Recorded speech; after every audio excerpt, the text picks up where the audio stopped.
Hello students, आज हम 8th standard का हिस्ट्री सब्जेक्ट लेने जा रहे हैं। Second topic Europe and India. So last जो हिस्ट्री का वीडियो हमने बनाया था उसमें पहले के कंसेप्ट हमने देखे हैं और रिमेनिंग कंसेप्ट हम आज के वीडियो में देखेंगे। तो स्टार्ट करते हैं अमेरिकन वॉर ऑफ इंडिपेंडेंस से। With the background of revolutionary development in Europe, it is equally important to think about the American War of Independence। अगर हमें यूरोप का रिवोल्यूशनरी बैकग्राउंड जानना है, उनकी डेवलपमेंट जाननी है, तो ये इक्वली इम्पोर्टेंट होगा कि हमें अमेरिकन वॉर ऑफ इंडिपेंडेंस भी ठीक से स्टडी करना होगा। With the discovery of America, जैसे अमेरिका का डिस्कवरी हुआ, the European countries turn their attention towards this continent. तो यूरोपियन कंट्रीज ने अपना पूरा ध्यान अमेरिका के तरफ लगा दिया। The imperialist European countries to control of different regions of America. तो ये इम्पेरियलिस्ट यूरोपियन कंट्रीज, सब यूरोपियन कंट्रीज ने अमेरिका के अलग अलग रीजन पे कंट्रोल करना चालू किया एंड एस्टैब्लिश देयर कॉलोनीज, और अपनी अपनी कॉलोनीज उस जगह पे उन्होंने सेट कर दी। England establish 13 colonies on the east coast of America. तो अमेरिका के ईस्ट कोस्ट पे इंग्लैंड ने 13 कॉलोनीज लगाई अपनी। Initially England had nominal domination over these colonies. Starting में इंग्लैंड का ज़्यादा डोमिनेशन नहीं था ये कॉलोनीज पे, but English parliament laid oppressive restriction and taxes on this American colonies. But बाद में इंग्लैंड के पार्लियामेंट में ज़्यादा रेस्ट्रिक्शंस और टैक्सेस ये अमेरिकन कॉलोनीज पे लगाए। The people in America revolt against him, but जो अमेरिका के पीपल्स थे उन्होंने इसके अगेंस्ट रिवॉल्ट किया। England declare war to suppress his colonies. ये कॉलोनीज का जो भी रिवॉल्ट था वो सप्रेस करने के लिए इंग्लैंड ने उनके अगेंस्ट वॉर डिक्लेयर किया। American colonies organise the army under the leadership of George Washington and finally won against England. George Washington के अंडर अमेरिकन कॉलोनीज ने आर्मी बनाई और उनका वॉर हो गया इंग्लैंड के साथ और वो जीत भी गए। This event is known as American war of independence. यही जीत को एक इवेंट बोला जाता है, American war of independence. A new nation known as the United States of America with the federal government, written constitution and based on the principles of democracy was born. और उसी दिन एक नया United States of America form हुआ, born हुआ नए principle of democracy के साथ। तो ये हमने कंसेप्ट स्टडी किया अमेरिकन वॉर ऑफ इंडिपेंडेंस। आगे हम देखेंगे French revolution. In 1789 AD the people of France revolted against the uncontrol and unjust monarchy and feudalism and establish a republic. तो फ्रेंच पीपल्स जो थे, फ्रांस के पीपल जो थे, उन्होंने 1789 में रिवॉल्ट किया। किसके अगेंस्ट? जो किंग था या फिर वो रिपब्लिक थी जिसके अगेंस्ट उन्होंने ये रिवॉल्ट किया। उनकी अनकंट्रोल और अनजस्ट मोनार्की की वजह से, उनका जो फ्यूडलिज्म था उनकी वजह से उन्होंने, फ्रांस के पीपल ने रिवॉल्ट किया। ये रिवॉल्ट जो सिचुएशन था, ये इवेंट जो था, इसे फ्रेंच रिवॉल्यूशन से जाना जाता है। French revolution gave to the world the three values जो है ये फ्रेंच रिवॉल्यूशन की वजह से पूरे वर्ल्ड को मिली। वो थ्री वैल्यूज कौन सी है? एक लिबर्टी, दूसरा इक्वालिटी और तीसरा value fraternity. Okay, in world history among the political revolution the American war of independence and French revolution have very important place. अगर वर्ल्ड हिस्ट्री की बात की जाए तो ये दो रिवॉल्यूशन जो है ये सबसे इम्पोर्टेंट माने जाते हैं, American war of independence and French revolution.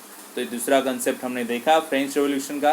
अभी हम देखेंगे industrial revolution. In the later period of 18th century के एंड में there were many technological innovation in Europe में बहुत सारे इनोवेशंस हुए। There was production with the help of machine की वजह से सब ज़्यादा से ज़्यादा प्रोडक्शन होने लगा। ऐसी मशीन जो स्टीम्स के वजह से चलती थी।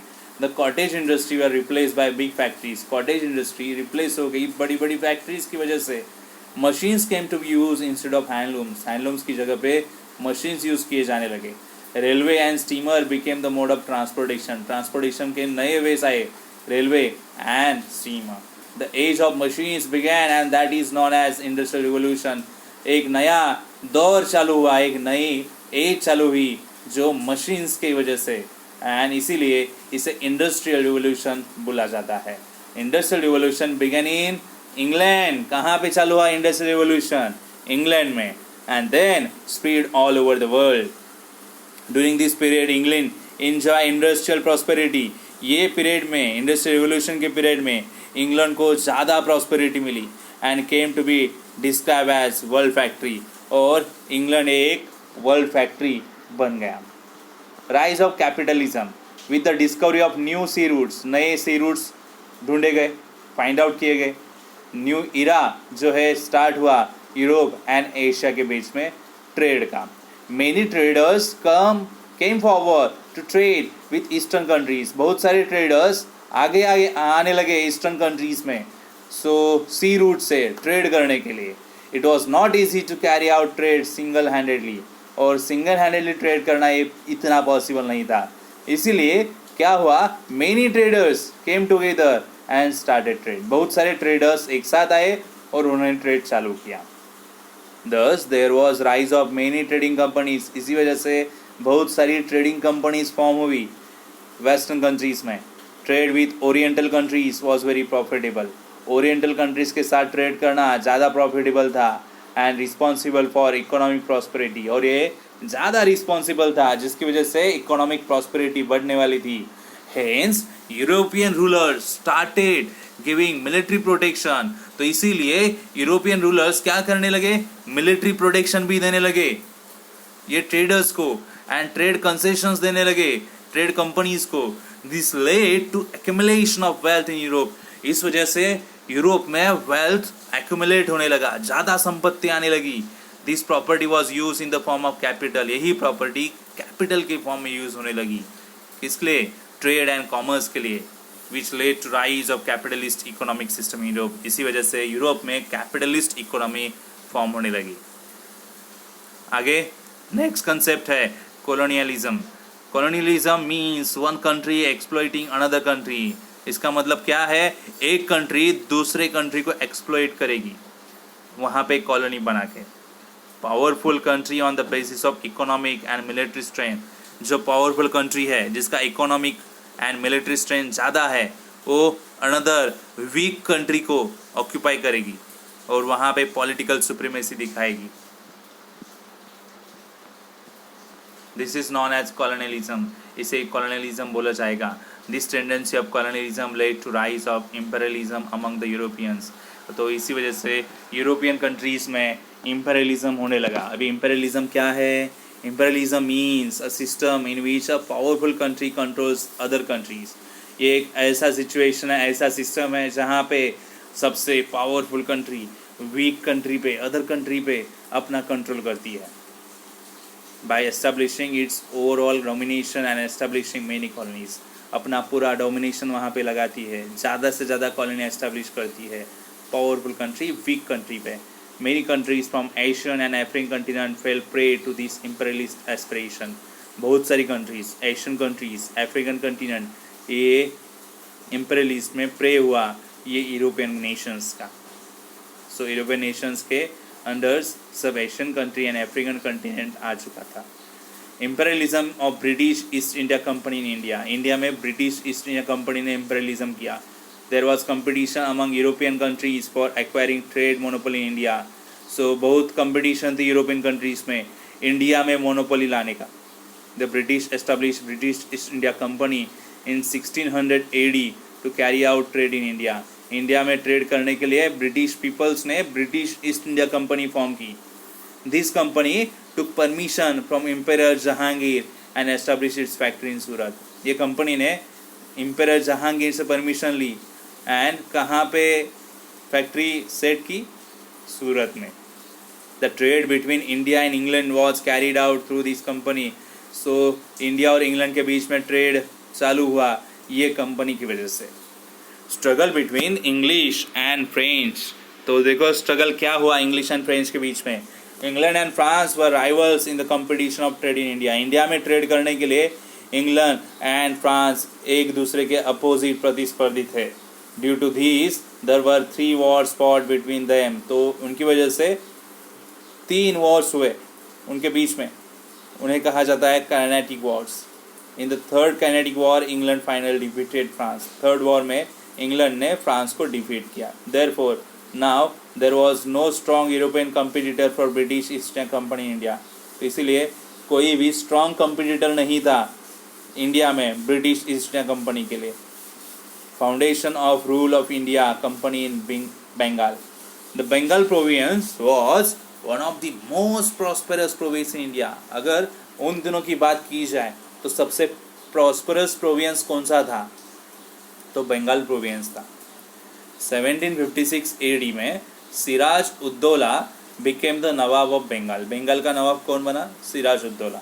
East India company officer misuse the trade concession obtain from Mughal emperor in Bengal province. तो बंगाल प्रोविंस में ब्रिटिश ऑफिसर्स जो थे वो मिसयूज करने लगे थे। The English build fortification around the factory at Kolkata without the permission of the nawab. नवाब की परमिशन उन्होंने ली नहीं और कलकत्ता में उन्होंने फैक्ट्री का अराउंड फोर्टिफिकेशन किया, मतलब फोर्ट जैसा उन्होंने बिल्ड किया। इसीलिए सिराज उद्दौला ने क्या किया, capture the factory at Kolkata. Kolkata की फैक्ट्री कैप्चर कर ली। This created discontent in England. तो इसकी वजह से इंग्लैंड डिसकंटेंट हुआ। Robert Clive diplomatically bribe Mir Jafar the commander in chief of the nawab's army. जो नवाब के आर्मी में मीर जाफर था कमांडर, तो उसे ब्राइब किया। So also promise to make him nawab of Bengal. उसे प्रॉमिस भी किया कि वो अगला नवाब बनेगा। So nawab Siraj Uddaula and the British troops met at Plassey in 1757। तो नवाब सिराज उद्दौला और ब्रिटिश इनके बीच में प्लासी में वॉर हुआ, but under the leadership of Mir Jafar. But Mir Jafar की लीडरशिप में नवाब की army made no move to actually join the battle and hence Siraj ud-Daulah was defeated. But जो मीर जाफर था वो कमांडर था और उसकी वजह से ज़्यादा मूवमेंट किया नहीं, आर्मी ने बैटल ज्वाइन किया ही नहीं और सिराज उद्दौला डिफीट हो चुका। मीर जाफर बिकेम द नवाब बंगाल। जैसे ब्रिटिश ने कहा था वैसे ही मीर जाफर नवाब बन गया with the support of British. But later he started protesting against the British and hence. But बाद में वो ब्रिटिश पीपल्स को प्रोटेस्ट करने लगा। His son in law Mir Kasim was made the nawab. बाद में ब्रिटिश लोगों ने मीर कासिम को नवाब कर दिया। Mir Qasim try to put restriction on the illegal trade of British. Mir Qasim illegal trade रोकने लगा ब्रिटिश पीपल्स के। उन्होंने वापिस मीर जाफर को ही नवाब बना दिया। To restrict the activities of British in Bengal, Mir Kasim पूरी एक्टिविटीज़ रोकने के लिए बंगाल की Mir Kasim, Shuja Uddaula the nawab of Ayodhya and Mughal emperor Shah Alam, ये सब फॉर्म हुए और उन्होंने एक अलायंस बनाई and ran a campaign. In 1764 AD battle of Buxar was fought in Bihar. Bihar में बैटल ऑफ बक्सार फॉट हुआ। After this battle British East India company got the right to collect the revenue from Bengal. और ये war की वजह से, battle की वजह से ब्रिटिश ईस्ट इंडिया कंपनी को राइट मिला कि वो बंगाल प्रोविंस से रेवेन्यू कलेक्ट करेंगे। सो ये as a part of treaty हुआ इलाहाबाद का। In this manner the foundation of British rule in India was laid in Bengal. तो इसी तरह से बंगाल में उनका foundation British East India company का बन गया। British Mysore struggle. Hyder Ali from Mysore straight rebel and took control of Mysore. Haider Ali ने जो मैसूर में था उन्होंने क्या किया, कंट्रोल किया मैसूर को। After the death of Hyder Ali his son Tipu Sultan became the ruler of Mysore. So उनकी डेथ के बाद उनका जो सन था टीपू सुल्तान, वो मैसूर का नेक्स्ट एम्परर रूलर बन चुका। He tried his best to fight against the British. उसने बहुत ट्राई किया कि ब्रिटिश लोगों के, ब्रिटिश पीपल्स के अगेंस्ट फाइट करे, उनसे लड़े। At the end Tipu Sultan died in the battle of Srirangapatna. So आखिरकार टीपू सुल्तान की डेथ हो गई बैटल में 1799 में। In this manner the British to control of the Mysore territory. इस तरह से ब्रिटिश पीपल्स ने मैसूर को भी जीत लिया। आगे British control over Sindh. To strengthen the British power in India the English turn their attention toward north west frontier. India में कंट्रोल करने के लिए ब्रिटिश लोगों ने कॉन्सेंट्रेट किया नॉर्थ वेस्ट फ्रंटियर को। दे fear that Russia might attack India through Afghanistan. उनको fear था कि रशिया शायद अटैक कर सकता है अफगानिस्तान की वजह से इंडिया पे। Hence the English started establishing their influence over Afghanistan.